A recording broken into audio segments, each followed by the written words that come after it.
Good morning. Yan o, sarap po adobong atay balunan.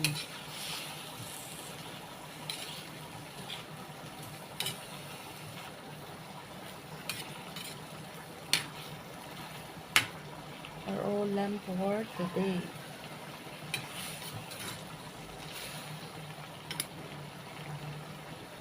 Ayan, nalalagyan na ng toyo.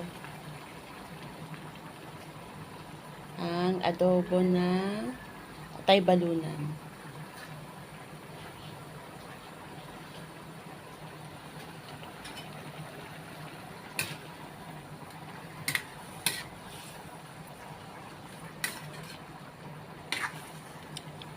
Ang galing ng aking chef. Masarap magluto yan.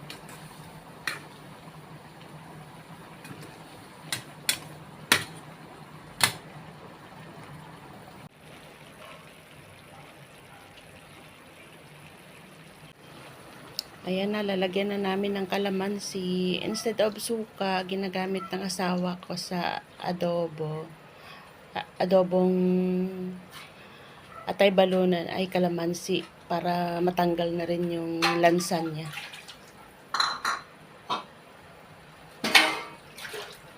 Ito na ang finished products. Oh, sarap oh.